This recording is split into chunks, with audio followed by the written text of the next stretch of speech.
Assalamualaikum warahmatullahi wabarakatuh. Selamat pagi, selamat siang, selamat sore, selamat malam teman-temanku semua. Mudah-mudahan dalam kondisi sehat walafiat tanpa kurang suatu apapun ya tentunya ya. Yang belum subscribe tolong di subscribe, yang sudah saya ucapkan banyak-banyak terima kasih. Bagaimana, masih kuat bermain kripto ya? Masih lanjut ya? Kita laki-laki harus gentleman ya, jangan kayak tempe mendoan ya. Jangan hanya bisanya loncat-loncat, lari-lari ya, bingung keter nggak karuan, keter maning bapake ya. Ini langsung aja Mas Bro ya. Jadi ini yang namanya berita ini lagi kacau balau, arahnya kripto mau kemana ya, kondisinya apa namanya, fear masih goyang sana goyang sini, nggak jelas, bertebaran yang fat food fear. Kripto ini lagi kacau balau, acak kadut nggak karuan, kayak ibaratnya orang lagi putus bercinta begitu loh. Ngomong serius juga ada aja candanya ya. Jadi tak serius dikit-dikit nih, kadang-kadang belum ada 1 menit udah pinginnya udah nyengir aja. Pinginnya udah cerenges aja. Memang dasar nih Mas Bro ini ya. Jadi yang namanya Gary Gensler ini kemungkinan ya akan dipecat Bro. Jadi sekarang ini orang ya banyak sekali musuh-musuhnya ya. Dari Partai Demokrat sendiri AS itu banyak yang suka kripto, termasuk itu namanya Trump dan anaknya. Di samping itu yang namanya Stinson, Jesse Biden ya, ditambah Charles Hoskinson itu dengar-dengar itu melobi ya, yang namanya di Kongres itu kan di sana juga banyak relasinya ya dengan pendukung-pendukung kripto yang lain, well yang lain ya, yang menjadikan ya legislasi untuk mencopot ketua sekuritis ya Exchange Commission ya, SEC Gary Gensler dalam sebuah cuitan di Twitter pada 16 April lalu. Menurut Division, legislasi tersebut akan menggantikan peran Gensler ya Gensler lagi dengan seorang direktur eksekutif yang melapor kepada Dewan SEC ya. Jadi Division juga menyatakan bahwa mantan ketua SEC tidak memenuhi syarat untuk menduduki posisi yang lebih rendah tersebut ya. Apalagi legislasi tersebut berhasil, Gensler tidak akan lagi dapat menjabat dalam kapasitas kepemimpinan di komisi, tetapi masih dapat melayani dalam posisi lain. Ya, ini namanya Gary Gensler ini sudah mulai ya ancam-ancam, sudah mulai dapat gemburan-gemburan yang selama ini itu sombong karena ada backingnya si Joe Biden ya, ditambah lagi komplotannya apa itu yang presiden yang dulu Obama ya, jadi masih berkomplot di situ. Nggak tahunya yang saya dengar itu di sana itu apa yang namanya Partai Demokrat sudah mulai rapuh. Dengan tidak sadar yang membakengi dia aja mau runtuh, ini sekarang orang masih berlindung di ketiaknya si penguasa sekarang yang sebentar lagi mau runtuh. Jadi ini salah satu orang biang kerok ini yang perlu kita lawan ya. Mungkin kemudian nanti akan jadi gembel, akan menjadi kere, dia sebentar lagi akan menjadi lari-lari di jalanan. Bukan kita sekarang, gantian Gary Gensler ini yang lari-lari di jalanan. Anda lari-lari di jalanan nggak pakai celana lagi, nantinya disoraki anak-anak lagi, belum nanti diikat pakai tali, ditarik-tarik kayak kerbau Anda. Ini orang satu ini yang bikin goncang market ini ya, ini orang satu ini ya, yang mana kurang ajar banget ini orang ini ya. Jadi memang sabar aja, emangnya dia melenggang begitu saja, mau enak begitu aja. Yang namanya berjalan itu tetap ada batu sandungan ya. Yang kita berjalan di tempat yang benar aja ada batu sandungan, apalagi ini dia lagi berjalan-jalan di atas penderitaan orang banyak sedunia bro ya. Jadi tetap nanti yang namanya karma itu masih berlaku. Pada waktunya ini orang bisa jadi mumi, jadi Anda nggak perlu pikirkan ya. Udah urusan gangster kita tinggal dulu. Sekarang kita akan melihat beberapa berita yang lebih penting daripada orang sialan ini ya. Kita akan membicarakan mengenai halping BTC ya, yang mana akan terjadi pada tahun 2024, yang ada datanya ada dua yang mengatakan bulan April tanggal 14, ada juga yang mengatakan bulan Maret. Tapi apalah gunanya satu bulan itu ya. Jadi yang namanya sekarang ini siklusnya, historinya seringkali sejalan dengan peristiwa halping ya, itu akan mempengaruhi harga BTC bro. Jadi agenda halping tahun 2024 dapat menyebabkan peningkatan yang signifikan dalam valuasi Bitcoin ya. Kinerja Bitcoin di awal tahun 2023 dengan peningkatan sebesar 84% ya, itu dengan indeks Nasdaq 100 telah membuka jalan bagi analis on-chain yang menarik menjelang peristiwa halving pada tahun 2024. Kinerja Bitcoin di awal tahun 2023 dengan peningkatan sebesar 84% ya, year to date, dan korelasi yang melemah dengan indeks Nasdaq 100 telah membuka jalan bagi analis on-chain ya, yang menarik menjelang peristiwa halving pada tahun 2024 ya. Jadi sekarang itu ya, yang namanya Anda lihat dulu ini data on-chain-nya ya. Jadi siklusnya akumulasi dan distribusi, histori serta rasio free to reward dapat membantu memproyeksikan arah harga Bitcoin di masa depan ya.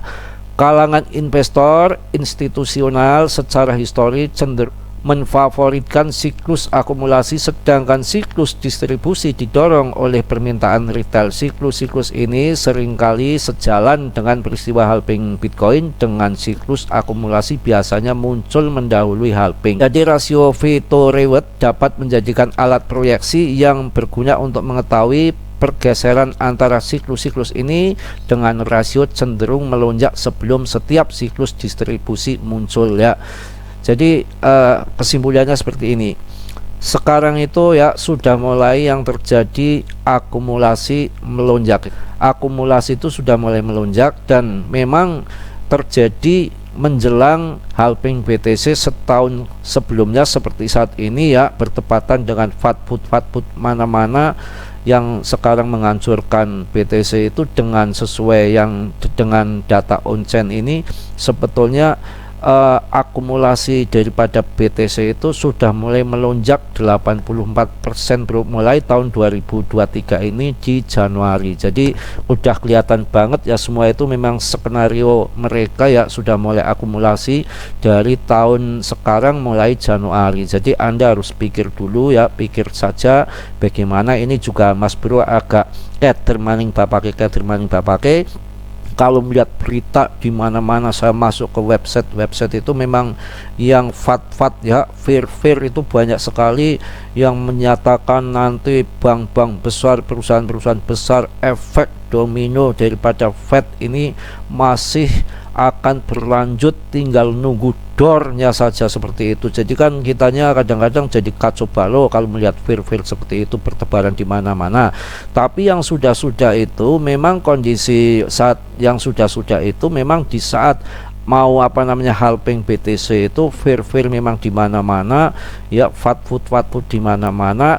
Itu memang kalau mau halving kurang 1 tahun itu biasanya seperti itu, harga itu dibanting nggak karuan ya. Mungkin mereka mau pada serok, kita nggak ngerti juga. Kalau dilihat data on-chain itu memang sudah mulai naik 84% daripada orang akumulasi BTC.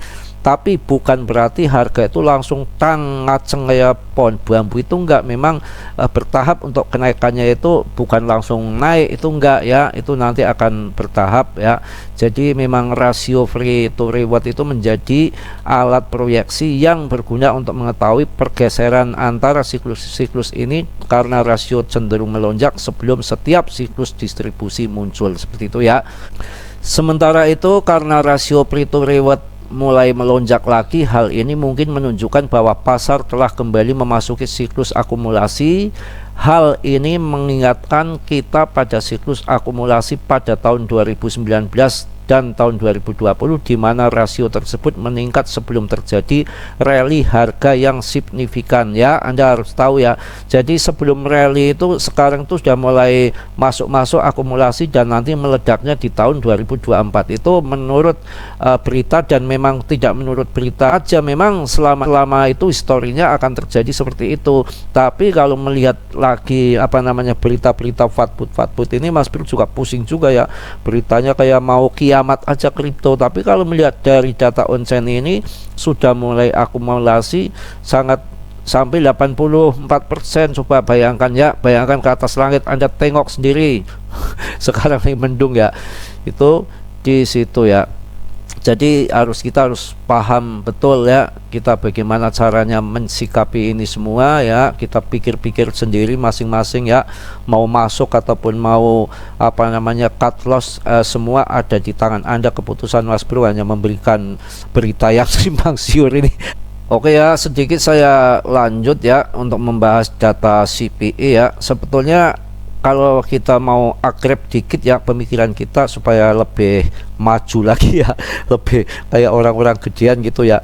Kita kan komunitasnya masih kecil, kebanyakan kan kita itu kan penghobi ataupun penggila koin micin ya, jadi nggak pengaruh dengan yang namanya data-data CPI seperti ini ya. Belum tentu ya Anda ngerti, belum tentu Anda mendengarkan Mas Bro ngoceh ya, membacanya sulit seperti ini, panjang lebar nggak karuan mengenai data CPI ya, dengan macam-macam seperti ini. Nanti saya jelaskan satu persatu, Anda nanti tambah puyeng. Makanya ya ini aja intinya, yang namanya data CPI ini ya, itu kalau orang-orang emas, kita orang-orang saham ya, kita betul-betul yang bermodal jutawin. Kalau kita hanya modal receh token micin ya, ini nggak begitu penting. Dan yang paling menjengkelkan Mas Bro, ini manipulasi semua data-data ini tuh kadang-kadang nggak bener, meleset semua, kacau itu loh. Udah ditungguin ya data-data CPI seperti ini, sudah kita pelajari, 1 tambah 1 sama dengan 2, 2 kali 2 sama dengan 4. Kalau saya garap ini penurunan sekian, kenaikan sekian, nanti harganya akan menjadi sekian, di pasar nanti akan bagaimana, negatif atau positif di dalam BTC. Itu setelah saya godok acak-acak kadut gak karuan seperti itu, kadang-kadang meleset karena data-data itu semua akumulasi mereka. Seperti kayak tadi itu ya, masalah semua berita tersebar di mana-mana, itu kan semua media yang punya dia, yang kontrol dia. Ketika barang mau dibanting, dia mau masuk ya, jurus maboknya itu seperti itu. Emang media yang punya dia, yang kontrol dia ya, ketika dia mau masuk harga dibanting-banting, itu memang jurus maboknya dia seperti itu ya. Jadi ketika dia inginkan barang yang mana 1 tahun lagi menjelang halving BTC, akhirnya barang didobrak-dobrak seperti itu, dibanting-banting ya. Semua media yang punya dia, yang kontrol dia ya, gitulah ya kondisinya. Jadi gather money. Nanti kalau semua mereka sudah serok ya, sudah banyak barang ya, sudah penuh kantong dia, dompet dia, wallet dia, nanti beritanya akan berubah Bro. Yang jelek-jelek itu mau disumpel ya, yang berita-berita yang buruk-buruk itu nanti semua diikat ya, masukin lemari dia ya, nggak akan dimunculkan lagi. Yang ada yang berita-berita yang ngebul nanti ya, bahwa BTC nanti akan 200.000 ya, bahwa BTC nanti akan 200.000. Itu paling seperti itu. Ketika dia mau TP di harga 70-an ribu, nanti gembar-gembornya sampai 200.000, sampai di atas 100.000 lebih lah pokoknya di situ, biar kita itu terpancing. Walaupun di harga 100.000 kita masuk, dia udah di harga 70.000, mungkin nanti sudah pada TP, kita tinggal merongos saja. Makanya kita nanti kalau sudah mendekati ya ATH, kalau kita sudah mendekati ATH, nanti TP aja, nggak usah sampai ATH, kurang dikit udah TP, maksud saya seperti itu ya. 80% di TP, barangkali terbang jadi 200.000 betulan. Itu gimana lah, uangnya Markiah, uangnya Hongkong, uangnya Konglo, nggak mungkin. Paling-paling nanti di 70 ribuan aja sudah pada berebutan TP ya. Kita sebelum sampai di harga 70.000 ya, yang penting kita udah cuan banyak. Yang tadinya jual kambing jadi kerbau ya kita jual, nggak usah serakah gitu aja sambil nunggu harga dibanting lagi, kan seperti itu. Tapi yang ini tahun 2024 itu nanti keren bro, keren ya. Masalahnya bertepatan dengan pilpres di AS ya, mungkin print money, duit dihambur-hamburkan ya. Mungkin akan lain lagi ya, bisa jadi di atas 100.000 ya, mereka mencari keuntungan di situ ya. Pokoknya nantilah lihat aja goyangannya, jogetannya seperti apa ya. Mas Bro masih serak-serak, maaf ya, sampai kemarin dikomplain sama subscriber ya, katanya Mas Bro kesumpelan apa, saya bilang kesumpelan janda gitu ya, biar enak sekalian ya, kelolodan janda. Kurang ajar, aduh canda melulu ya. Pokoknya lagi seperti itulah, nggak karuan, acak kadut kayak market ini arahnya kemana. Tapi kalau melihat daripada berita kok acak kadut nggak karuan, fair fat di mana-mana. Kalau melihat data onsen sudah mulai 84% kenaikan yang akumulasi daripada BTC yang sejarahnya, skenarionya, yang mana historinya itu memang kurang dari 1 tahun halving BTC sudah mulai pada akumulasi. Mungkin bertepatan dengan jam-jaman seperti ini, harga dibanting-banting ini, dia diam-diam sambil menyelam minum susu, mengisi wallet-wallet dia, ledger-ledger dia, dompet-dompet dia diisi semua dengan BTC. Itu bisa terjadi beruang media yang punya dia, yang kontrol dia. Kurang ajar banget ya. Ya kita ngikuti aja, yang kita tuh nggak pengaruh betul ya, yang kemana kita hanya hobinya koin-koin micin ya. Itulah paling-paling koin micin itu yang kita punya, bikin kita melarat, bikin kita bangkrut aja, udah itu aja, udah selesai, nggak usah berhayal Anda kaya. Kalau yang beli BTC, yang beli ETH, beli BNB, mungkin dia akan menjadi jutawan betul. Tapi kalau kita hanya koin micin, kita akan menjadi jutawir ya.